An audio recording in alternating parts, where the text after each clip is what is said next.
Réunis pour la suite de leur deuxième session ordinaire au titre de l'année en cours, les conseillers des collectivités territoriales ont adopté ce matin 3 projets de décret. Ces décrets qui leur ont été soumis pour avis par le gouvernement sont relatifs à la décentralisation et au secteur minier.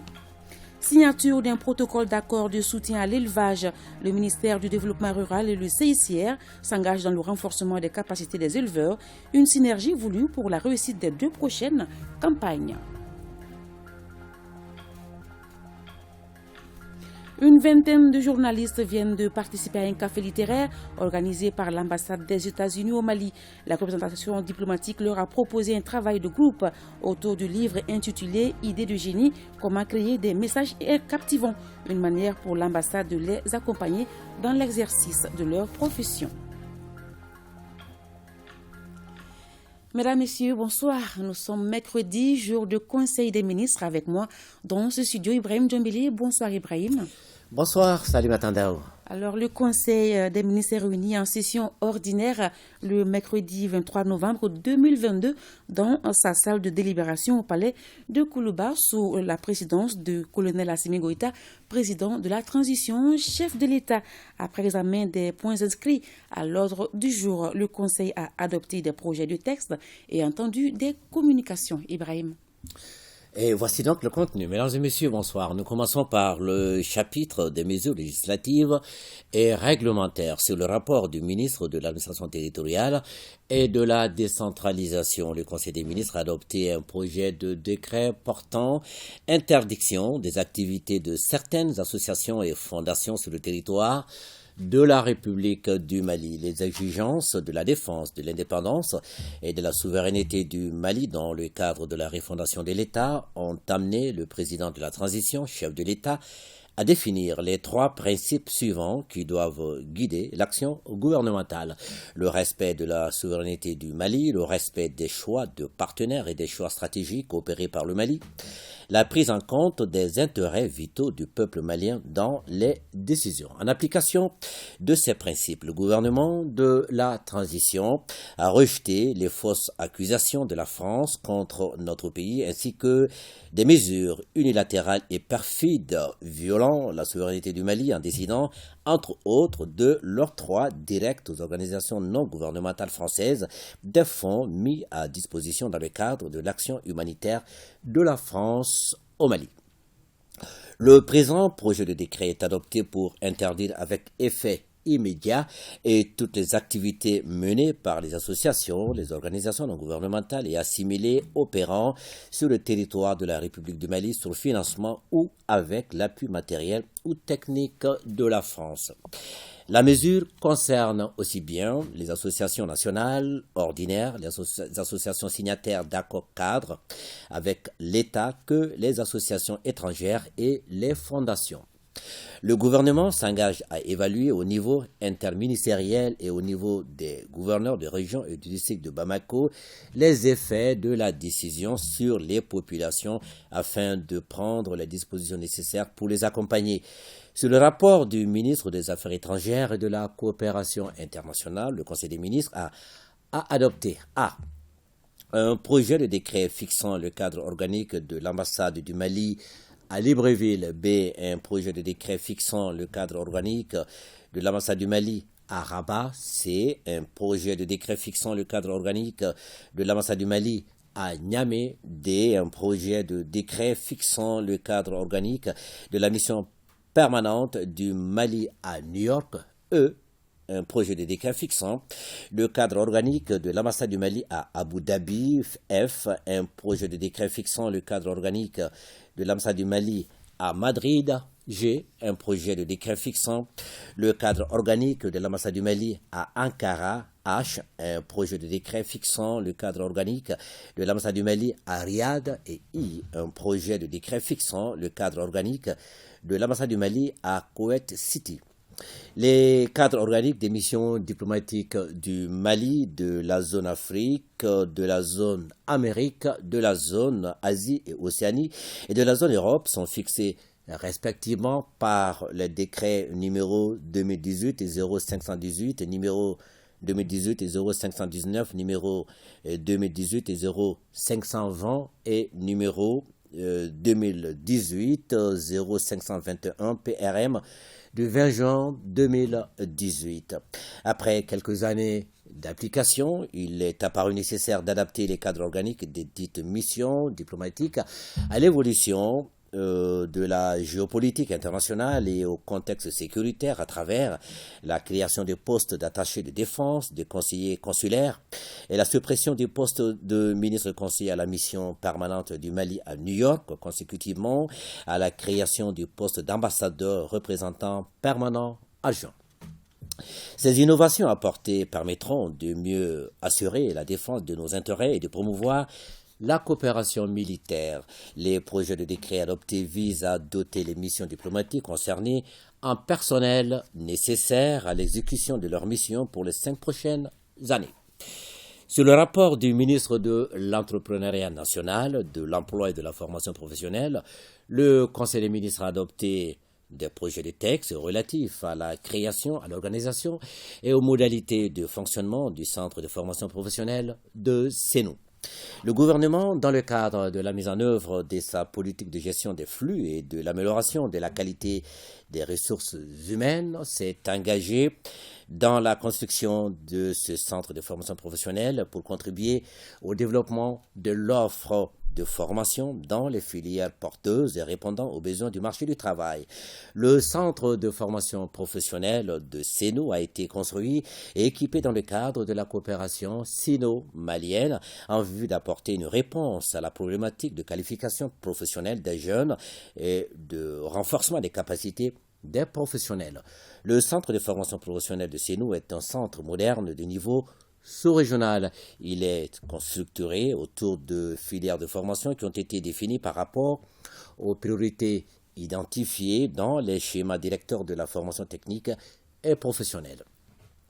Les projets de texte adoptés créent le centre de formation professionnelle de Sénou sous la forme d'un établissement public à caractère scientifique et technologique en vue de son opérationnalisation qui contribuera à améliorer l'employabilité des jeunes.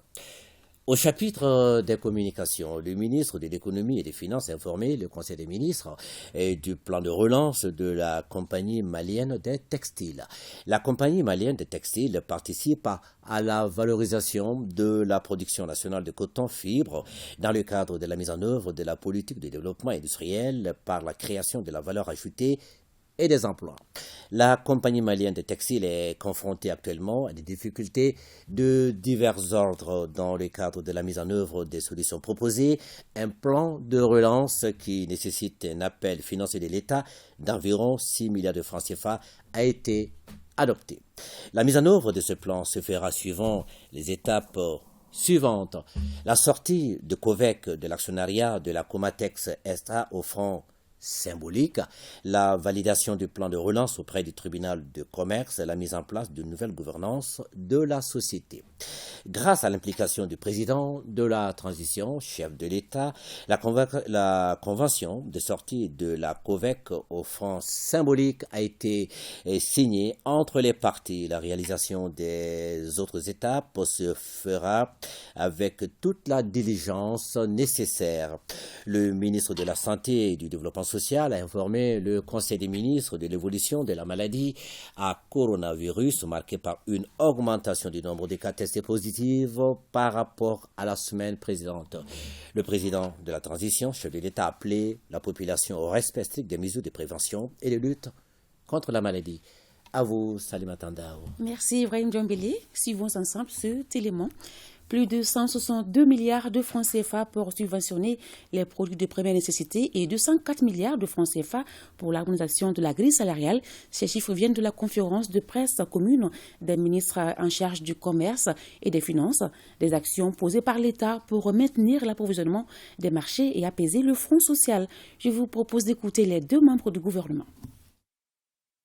Cette question est une préoccupation centrale pour les plus hautes autorités, en l'occurrence le président de la transition. Et pour ce faire, il a même déjà anticipé encore pour les mois à venir. Et on a mis en place une commission interministérielle qui va se pencher spécifiquement sur la question de l'approvisionnement du pays et aussi de la maîtrise des hausses des prix des produits de première nécessité. Et nous avons à ce niveau déjà un plan d'action qui est élaboré et qui va être aussi partagé avec vous les jours à venir. Face à ces crises, il fallait quand même que l'État puisse répondre aux besoins des populations. Et comme le président de la transition, le colonel Assimi Goïta, chef de l'État, l'a toujours dit, il faut que chaque acte que nous posons puisse impacter la vie des Maliens. Chaque acte que vous posez doit pouvoir impacter soit aujourd'hui, soit à terme la vie des Maliens. Donc, ce qui veut dire qu'il fallait nécessairement réagir sur beaucoup de tableaux. Parce qu'il faut savoir que dans le même temps, on avait eu beaucoup de revendications salariales. Donc nous avons été obligés de voir qu'est-ce qu'on peut faire avec les partenaires sociaux pour permettre d'augmenter le pouvoir d'achat des salariés.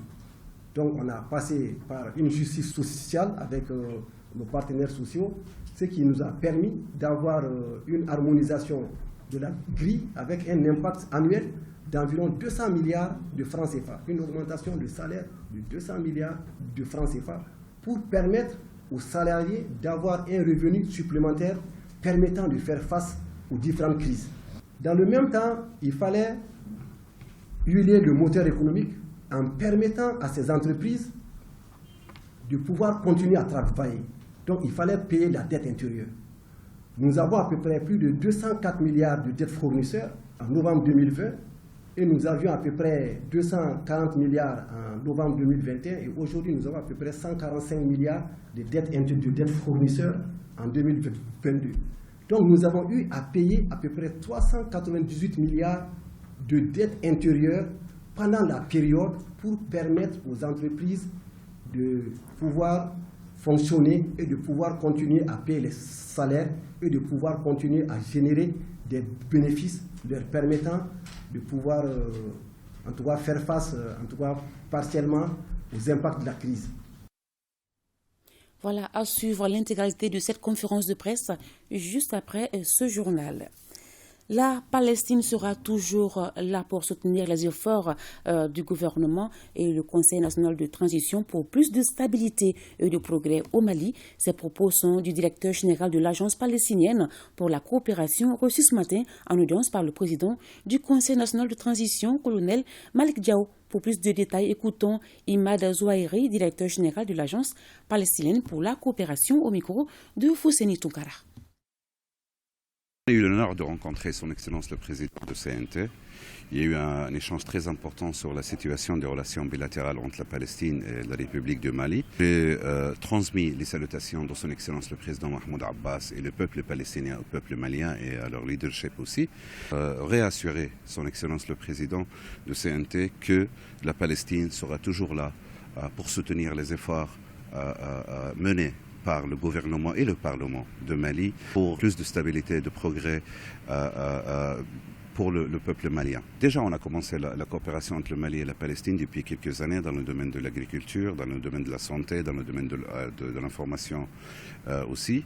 Et nous allons continuer ces programmes de coopération entre le Mali et la Palestine pour le 2023.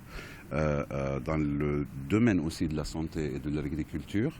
Et nous allons rencontrer dans les jours à venir les responsables des autorités compétentes et des ministères au Mali pour écouter aussi plus sur les besoins et les priorités. Et Inch'Allah, en 2023, on aura beaucoup de programmes à réaliser ici au Mali en utilisant toujours l'expertise et le savoir-faire palestinien. Le Mali a toujours été là pour soutenir la juste cause du peuple palestinien. Le Mali a toujours été là pour soutenir les initiatives menées par la Palestine sur la scène internationale, y compris aux Nations Unies.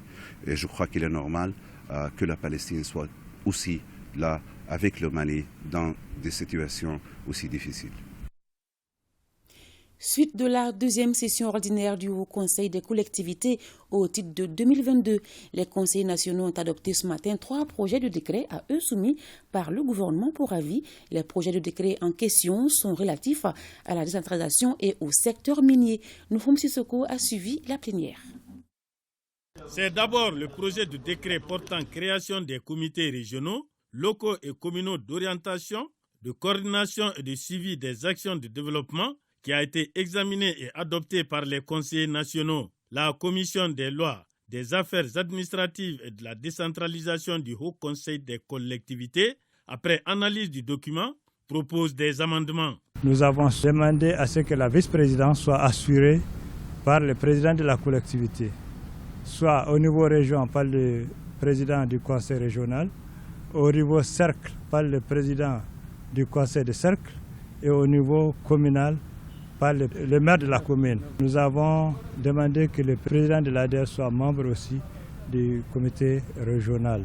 La commission plan et aménagement du territoire a quant à elle planché sur le projet de décret fixant l'organisation, le fonctionnement et les modalités de gestion du fonds de financement, de la recherche géologique et minière et de soutien à la formation sur les sciences de la terre.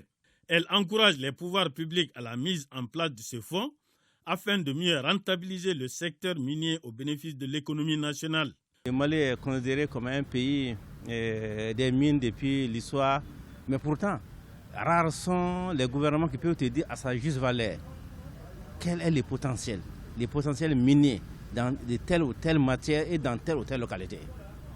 Et les recherches menées au Mali, c'est généralement financé par des opérateurs privés.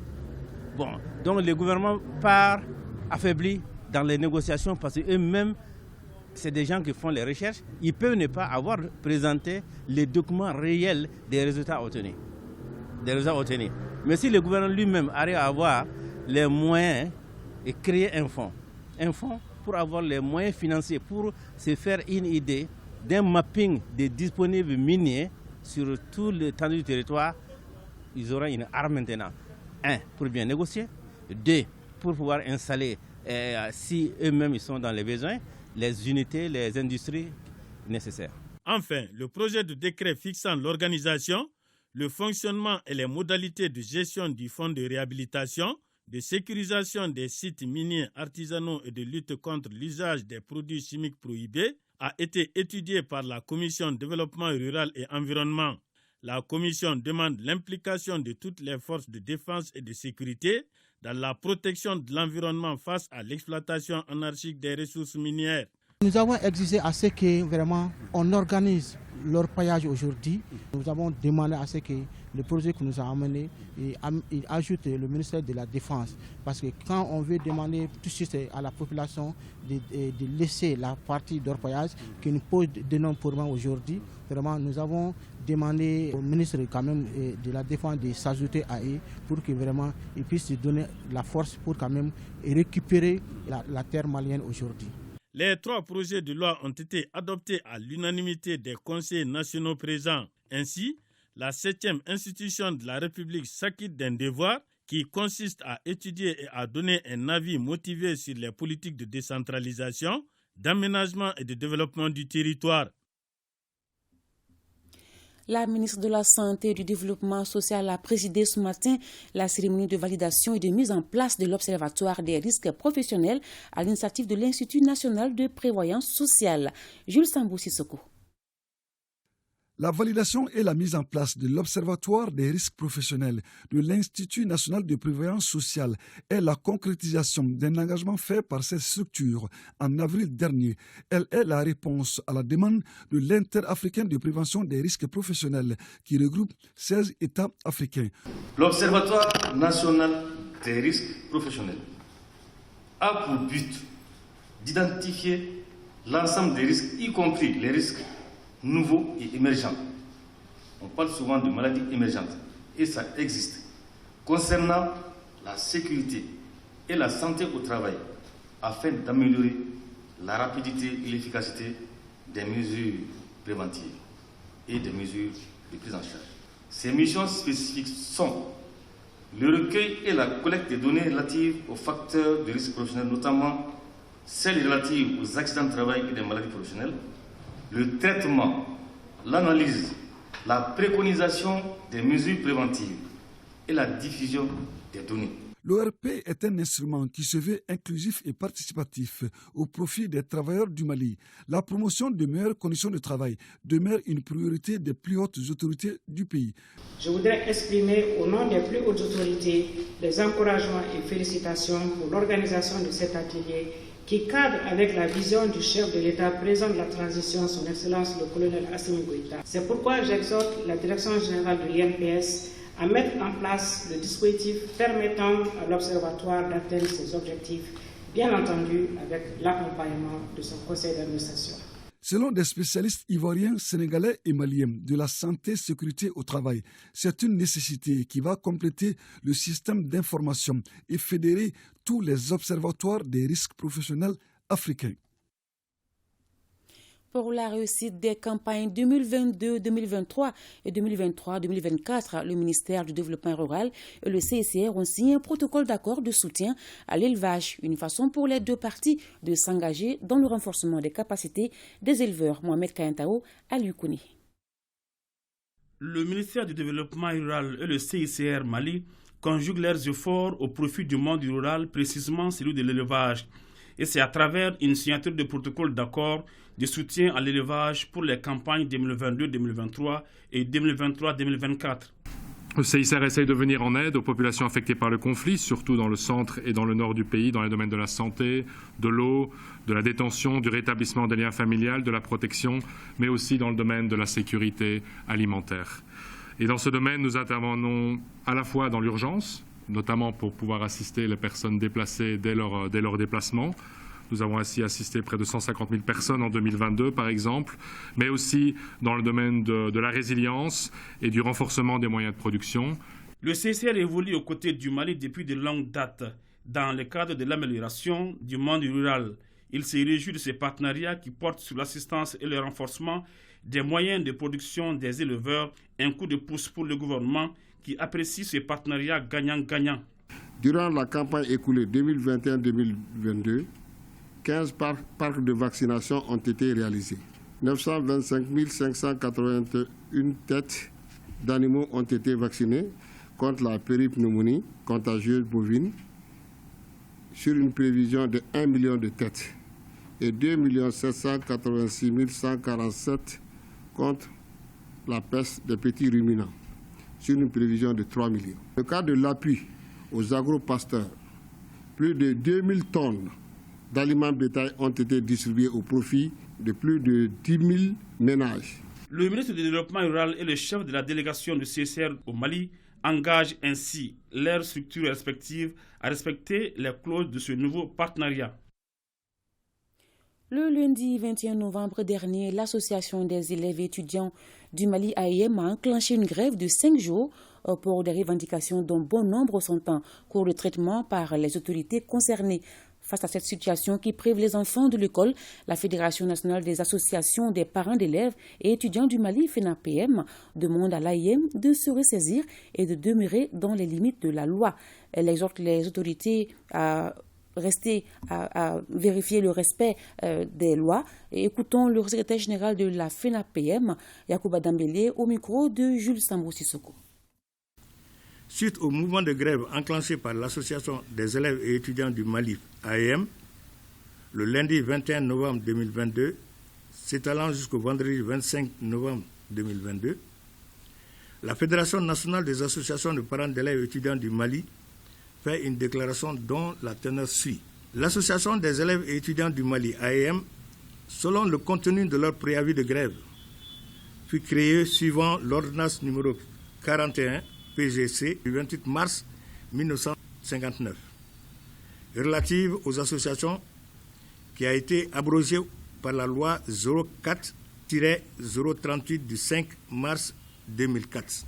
L'AEM a délibérément choisi de perturber l'école malienne en associant de manière forcée et illégale les tout petits des centres de développement de la petite enfance, CDPE, communément appelés jardins d'enfants, enfants de moins de 6 ans, et aussi les élèves des écoles fondamentales âgés pour la plupart de moins de 18 ans, donc ne pouvant militer dans une association, toute chose contraire à la loi. Les parents d'élèves que nous sommes, à travers la Fédération nationale des associations de parents d'élèves et étudiants du Mali, demandons instamment à l'AEM de se ressaisir et de demeurer dans la limite prescrite par la loi.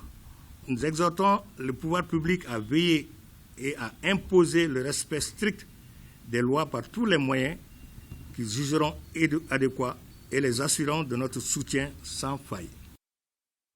Restitution de l'étude sur l'analyse de marche et des chaînes de valeur dans les régions de Koulikoro, Sikasso et Bamako. Le but de cette rencontre est d'informer les participants des conclusions de l'étude et recenser leurs recommandations pour l'amélioration du contenu du document. Le point avec Fantama Maniantao.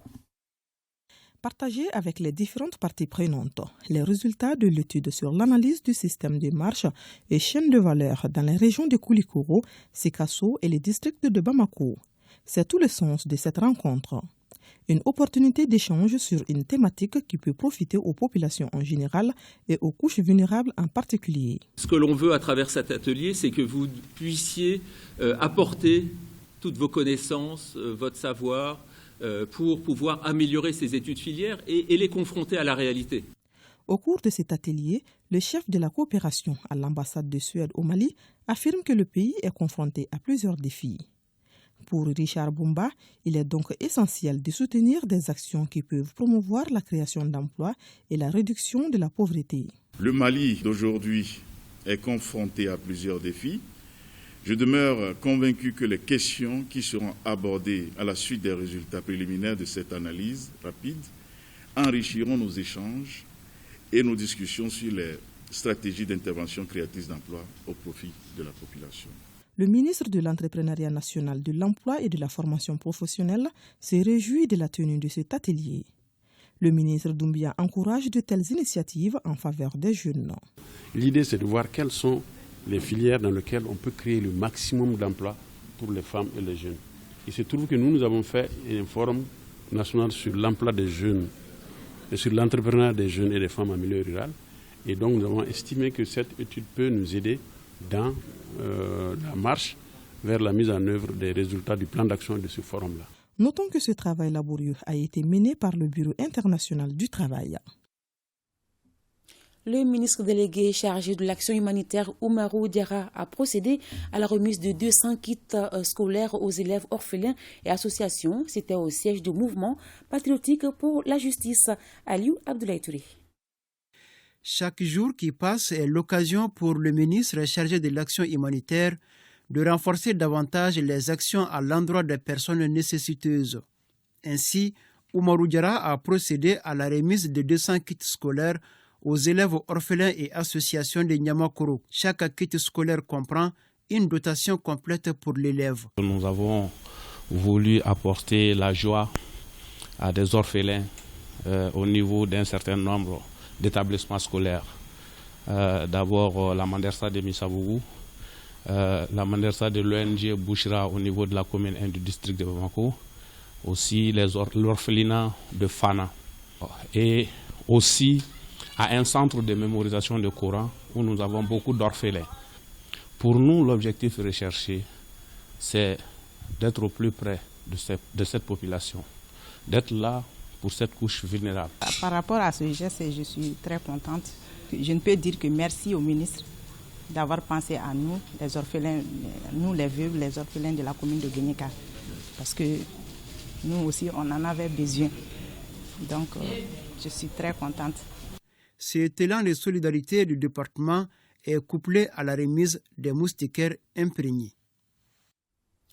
Les membres du comité d'orientation du projet communautaire de relèvement et de stabilité du Sahel viennent de se réunir à Bamako pour leur première session ordinaire. Ils entendent conjuguer leurs efforts, faire des propositions pertinentes pour que le projet puisse atteindre ses objectifs.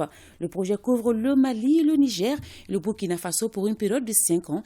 Il est financé par la Banque mondiale à hauteur de 54 milliards de francs CFA. Le point avec Koumba Sissé. La zone du Liptako-Gourma est une zone située entre le Mali, le Burkina Faso et le Niger.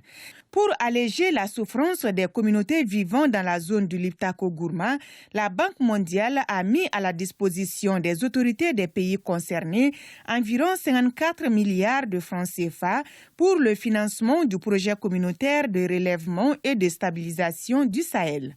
Ce projet vient de démarrer au Mali pour une durée de 5 ans. La présente réunion constitue donc la toute première session ordinaire du comité d'orientation du dit projet. Notre comité a principalement pour mandat de donner des orientations et conseils stratégiques pour la bonne marche du projet, d'approuver les programmes et les rapports périodiques de mise en œuvre du projet, de garantir la cohérence entre les activités du projet et les activités similaires financées par le Mali et d'autres bailleurs de fonds, de veiller à l'exécution des recommandations des missions de supervision et d'audit. Au Mali, plus de 6 milliards 422 millions de francs CFA sont consacrés à la première phase du PCRS. Le montant du budget est évalué à un peu plus de 6 milliards et vise à travailler à travers un certain nombre de composantes pour le relèvement et la stabilisation de la zone du Sahel. À travers d'abord la fourniture aux communautés qui sont directement touchées par les conflits. Ensuite, il y a une autre composante qui va s'atteler à la stabilisation et développement territorial à travers la réalisation d'infrastructures beaucoup plus structurantes. En plus de ça, nous allons beaucoup nous apaisantir sur les aspects de cohésion sociale, sur les aspects d'inclusivité et nous avons également travaillé à la coordination régionale. Le projet communautaire de relèvement et de stabilisation du Sahel est piloté par le ministère de l'Économie et des Finances. Affaires en marge du Forum mondial de l'Alliance des civilisations, le chef de la diplomatie malienne s'est entretenu avec son homologue marocain et ils ont porté essentiellement sur la coopération bilatérale. À l'issue de cet entretien, Abdoulaye Diop s'est exprimé face à la presse, des propos recueillis par Ibrahim Traoré. Il y a une coopération très riche et très positive entre le Royaume du Maroc et le Mali. Le Royaume du Maroc qui intervient au Mali dans tous les secteurs. Renforcement des capacités avec la présence de beaucoup de ressortissants maliens qui ont été formés et qui continuent à être formés dans les écoles, les académies et les universités marocaines.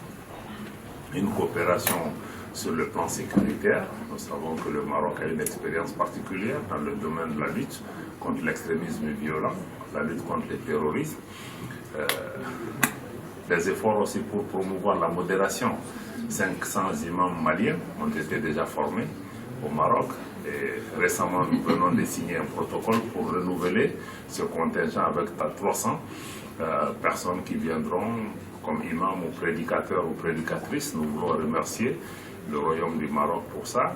Et nous avons aussi une coopération économique et commerciale qui est très dense. Le Maroc a aidé à mettre sur pied des banques maliennes. Le Maroc est présent dans le domaine de la téléphonie, dans le domaine agroalimentaire. Donc notre coopération touche pratiquement à l'ensemble des secteurs d'activité. Une des préoccupations que nous avons naturellement, c'est de pouvoir, dans le cadre de cette coopération commerciale, pouvoir fluidifier au maximum la libre circulation des personnes entre les deux pays. Nous avons évoqué la question avec notre frère Nasser Bourita. Le Maroc est dans les meilleures dispositions pour travailler avec nous, pour alléger au maximum toutes les difficultés et tracasseries éventuelles que nos compatriotes pourraient rencontrer. Je voudrais adresser au nom du président le colonel Bourita, son Excellence le président de la transition du Mali, toute notre gratitude et notre reconnaissance à Sa Majesté le roi Mohamed VI et aussi au Maroc pour avoir toujours eu de façon constante une position assez pragmatique, assez ouverte, assez réaliste par rapport à la transition du Mali, où le Maroc a toujours souhaité qu'on fasse confiance au génie des Maliens pour pouvoir trouver les réponses. Ceci envoie un message important à la communauté internationale de se mettre dans une position de soutien et d'accompagnement. Lancement officiel dans la région de Kita des activités du comité consultatif du secteur suivi de la formation des membres du comité. La rencontre offre l'opportunité à toutes les couches socio-professionnelles de Kita de changer sur les préoccupations sécuritaires de Kita. Mahamadi Aliou Bari, Nouhoum Kamara. Notre pays, tirant les leçons de la crise multidimensionnelle de 2012, a entrepris en 2013 une réforme de son secteur de la sécurité avec un accent particulier sur le système de défense et de sécurité. C'est pourquoi le commissariat à la réforme du secteur de la sécurité vient de lancer ses activités suivies de la formation des membres du comité consultatif de sécurité dans la région de Kita. C'est une rencontre plus que utile pour ceux qui connaissent en tout cas la région de Kita, qui est une nouvelle région, qui a besoin d'une telle structure pour renforcer ses capacités opérationnelles, pour faire vivre les réalités sécuritaires au niveau de cette région. La mise en place de ce comité s'inscrit dans le cadre de l'amélioration des relations de confiance entre forces de défense et de sécurité et des populations. L'évolution de la situation sécuritaire générale du pays nécessite une conjugaison des efforts de toutes les couches. Cette rencontre offre l'opportunité à toutes les couches socio-professionnelles de Kita d'échanger sur les préoccupations sécuritaires. Aussi, elle portera entre autres sur les généralités de la réforme du secteur de la sécurité et son plan d'action 2022-2023, ainsi que les rôles et responsabilités des comités consultatifs de sécurité. Des experts du commissariat à la réforme du secteur de la sécurité partageront avec nous les différentes thématiques pour mieux nous outiller à faire face à nos missions et responsabilités liées à ces secteurs. J'ose d'ores et déjà croire que vous allez tous vous impliquer à travers votre assiduité et votre participation active pour mieux assimiler ces concepts au bénéfice de notre région. Cette activité financée sur budget national traduit la ferme volonté des plus hautes autorités du pays en actes concrets, le processus de réforme du secteur de la sécurité au Mali. Des marchés engorgés et insalubres, des étals transformés en nids de bandits, c'est le triste constat fait par le président de la délégation régionale de la Chambre de commerce de Bamako. Malgré cette situation, les marchés restent suffisamment approvisionnés. C'est ce qui ressort de la visite de ce matin sur les marchés d'Ibidani, Médine et le marché rose de Bamako. Reportage Mamadou Fani. Dans le cadre de ces missions régaliennes, la délégation régionale de la Chambre de commerce du district de Bamako a effectué une mission de supervision des marchés de la capitale. Il s'agit pour le président de la délégation du district de s'enquérir des difficultés rencontrées par les commerçants et l'état d'approvisionnement du marché. La visite d'aujourd'hui s'inscrit dans le cadre de concertation que nous avons mis en place au niveau de la Chambre de commerce du district de Bamako, qui s'appelle CACOPE. C'est pour faciliter les échanges avec les organisations fêtières du secteur privé du district de Bamako. Nous voulons qu'après cette visite-là, que des mesures soient prises pour qu'on puisse vraiment sécuriser nos marchés davantage. Du marché des légumes de Dibida au marché de Médine, en passant par le marché rose, les difficultés sont les mêmes. L'engorgement des marchés, l'insalubrité des étals transformés en nids de bandits et même en maisons de passe. Les mesures fortes seront prises avec tous les acteurs. Il y a toutes les associations des commerçants détaillants qui sont avec nous aujourd'hui. Après cette visite-là, nous allons interroger vraiment les autorités compétentes, ceux qui sont vraiment à mesure de pouvoir prendre vraiment des décisions pour que nous puissions vraiment sortir de là. De cette visite, on constate que les marchés sont suffisamment approvisionnés. Cependant, les commerçants déplorent la mévente des produits. Mévente due à la cherté des produits selon certains commerçants. Les textes régissant le commerce en République du Mali sont largement expliqués aux acteurs du secteur. C'est à la faveur d'une rencontre initiée à Ségou par la Chambre de commerce et d'industrie du Mali en partenariat avec le ministère de l'Industrie et du Commerce. Cette rencontre permettra de faciliter la collaboration entre la Direction générale du commerce, de la concurrence et de la consommation des commerçants et des consommateurs maliens. Reportage Fousseni Samaki. C'est pour une meilleure dissémination des textes régulant le commerce que la Chambre de commerce et d'industrie du Mali, en partenariat avec la Direction générale du commerce, de la concurrence et de la consommation, rencontre les différents acteurs de la chaîne commerciale sur ces textes. Nous avons identifié 3 textes. La loi qui régit la concurrence, le texte portant lutte contre les pratiques commerciales frauduleuses. Ensuite, la loi portant protection du consommateur. Et un accent particulier sera mis sur cette loi portant protection des consommateurs pour que le prix qui est appliqué soit effectivement le résultat de l'offre et de la demande. L'appropriation du contenu de ces textes s'inscrit dans le cadre de la lutte contre l'inflation des prix, la concurrence déloyale et autres maux qui minent le secteur du commerce. Si les autorités commerciales viennent nous guider sur les textes qui régulent le commerce, c'est salutaire. Il y aura moins d'erreurs après cette rencontre. L'organisation de cette journée répond à un double impératif, celui de renforcer les compétences des ressortissants, tenus de respecter les textes, et de faciliter la coopération entre ceux-ci et les autres acteurs en charge de l'application de la loi en matière de commerce. Cette initiative permettra de réguler le commerce qui représente 65% du produit intérieur brut malien, selon les représentants du ministère de l'Industrie et du Commerce. Le gouverneur de la région de Tombouctou a effectué une visite de terrain à Gourmère-Arous. Objectif, s'enquérir des préoccupations de cette localité et de l'organisation d'une audience foraine pour une bonne distribution de la justice. Les préoccupations sont entre autres l'insécurité, l'inondation des cultures et le manque d'eau. Au RTM Tombouctou, Idrissa Goulou Sissoko. À travers cette visite à Gourmère-Arous, le chef de l'exécutif régional entendait s'enquérir des préoccupations des populations de cette localité, assaillies par certaines difficultés. Un accueil chaleureux a été réservé au gouverneur et à sa délégation. Une occasion mise à profit par les autorités locales, notamment le maire, le préfet et le président du collège transitoire, pour exprimer leurs besoins et magnifier leur soutien à la transition. La population de Raous, dont vous êtes l'hôte aujourd'hui, à l'instar de toutes les autres communes, vous remercie pour votre engagement pour la résolution de nombreux problèmes, notamment la finition des travaux de l'électrification de la ville de Raous. La SOMAGEP ne couvre que moins de 50% de la population de Raous, des besoins de la population de Raous. Sur le plan sécurité alimentaire, malgré la bonne pluviométrie enregistrée cette année, la campagne est peu satisfaisante, due surtout à la forte crue du fleuve provoquant des inondations au niveau de plusieurs plaines.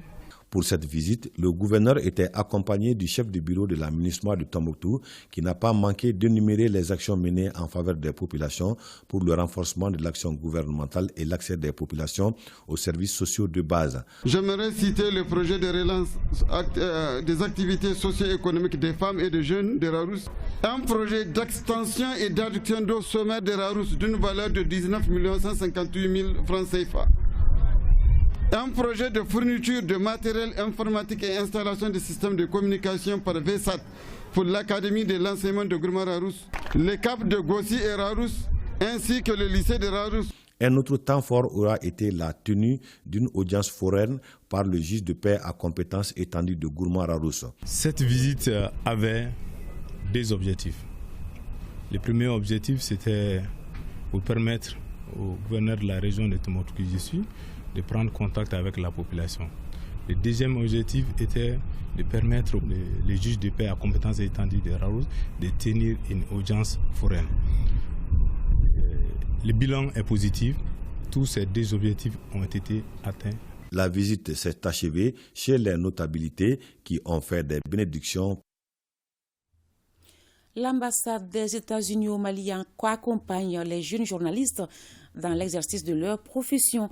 La représentation diplomatique a organisé un café littéraire avec une vingtaine de journalistes, une occasion pour ces derniers de faire des exposés en groupe de travail sur un livre intitulé « Idées de génie, comment créer des messages captivants ».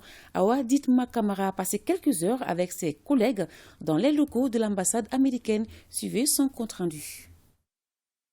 En journalisme, les faits sont sacrés et le commentaire est libre. Il revient donc aux journalistes de rendre l'information plus crédible afin de capter son public.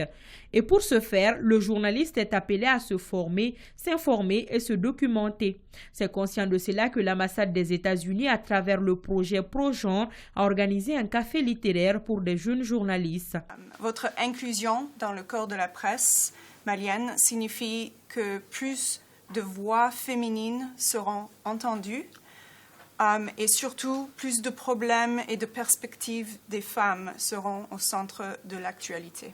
L'art de l'écriture et du reportage où capter l'attention de notre public est un élément essentiel pour raconter une histoire et pour faire passer un message. Les 22 jeunes journalistes venus de différents organes repartis en 6 groupes ont fait des exposés sur le livre des frères Yves, Idées de génie, comment créer des messages captivants. La complicité, un journaliste peut vite perdre le fil. Plus un journaliste travaille longtemps sur un article, plus il risque de perdre son objectif de vue.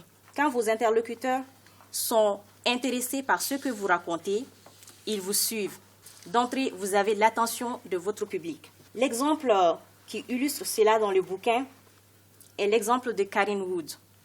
Pour dire que le journaliste doit être concret, les baignoires remplies de glace, les petits mots à côté, les téléphones, ça explique un peu le côté reportage. Donc, pour qu'un reportage pour qu'on capte son auditeur, les lecteurs, les auditeurs, souvent il est très important de mettre ces détails-là. Ce café littéraire fait suite à une formation des jeunes journalistes sur différents modules. La finalité est de les amener à occuper la place qui leur revient dans le paysage médiatique. Pour montrer que vous êtes capable non seulement de faire des reportages, des débats, des entretiens, vous êtes aussi capable d'animer des émissions littéraires. Parce que le livre qui vous a été distribué parle des choses extrêmement intéressantes pour vous. Je l'ai compris lorsque je lisais les synthèses que vous avez produites, qui sont d'une très grande facture de mon point de vue. Les livres ont été offerts par l'ambassade des États-Unis. La représentation diplomatique s'engage à accompagner ces jeunes dans la perfection. La deuxième édition du Fonds d'appui à la création d'entreprises par les jeunes vient d'être lancée ce mercredi au Palais de la Culture. Face à la presse, les responsables du projet entendent à travers cette activité contribuer au développement du secteur privé. Par la même occasion, ils invitent le public à venir découvrir les stands des entreprises, cela durant 4 jours sur les berges du Niger. Cette édition a pour thème entrepreneuriat durable. Reportage Adama Traori. Le soutien à l'entrepreneuriat des jeunes dans notre pays est une priorité pour le gouvernement et les partenaires techniques et financiers. C'est pourquoi les responsables du projet FAISE ont initié la 10e édition de la foire dénommée FAISE Sougou. Face à la presse, ils ont décliné les grandes articulations des activités. Il y aura 200 entreprises de jeunes qui auront la possibilité de présenter leurs activités et leurs produits. Et le public bamakois est donc invité à venir visiter cette foire pour rencontrer les entrepreneurs et puis aussi assister à d'autres événements comme des masterclass. Il y aura un grand panel le samedi. FAISE Sougou sera une opportunité pour le grand public de découvrir plus d'une centaine d'entreprises FAISE provenant de l'ensemble du territoire national. Les principaux secteurs d'activité concernés sont, entre autres, la transformation agroalimentaire, l'artisanat, la mode et les BTP. Le FACEJ finance uniquement des projets d'entreprise portés par des jeunes, que ce soit pour des entreprises en création, donc des nouvelles entreprises, même si souvent on accompagne des jeunes qui ont commencé une activité dans l'informel et qui ont besoin à un moment donné pour passer à une vitesse supérieure pour développer leur entreprise d'un crédit bancaire. Donc des entreprises en création et aussi des entreprises en croissance. L'édition 2022 de FAISE Sougou a pour thème l'entrepreneuriat durable, toute chose qui mérite l'accompagnement financier des fonds danois et néerlandais. Dans une déclaration déposée à la rédaction, l'Union pour la République et la démocratie a pris connaissance de la rédaction de l'avant-projet de constitution. L'URD rappelle que tous les régimes successifs de la Troisième République ont éprouvé le besoin d'apporter des corrections et l'amélioration à la Constitution du 25 février 1992. Cette volonté constante de tous ces régimes prouve la pertinence de la révision du présent texte fondamental et de l'adoption d'une nouvelle Constitution. Elle a été exprimée ainsi lors des Assises nationales de la refondation ANR. L'URD salue la remise au président de la transition, chef de l'État, par la commission d'experts locaux de l'avant-projet de constitution de la République du Mali. L'URD félicite la commission des experts pour la qualité du travail et note avec satisfaction de nombreuses avancées dans le dit avant-projet. L'URD invite l'ensemble des Maliens à se l'approprier, à le soumettre à une analyse objective et constructive en vue d'en améliorer les dispositions dans l'intérêt du peuple malien, du confort et de la consolidation de notre démocratie. L'URD a mis en place une commission technique pour examiner en profondeur l'avant-projet. Les éventuelles insuffisances que comporte le document feront l'objet de propositions d'amendements et seront rendues publiques très prochainement. L'URD reste disponible et invite les forces vives du pays à bâtir un large consensus autour de ces textes fondamentaux dans le cadre d'un dialogue républicain fécond et direct. Ainsi prend fin ce journal. Merci et à demain, Inch'Allah, même heure. Bonsoir.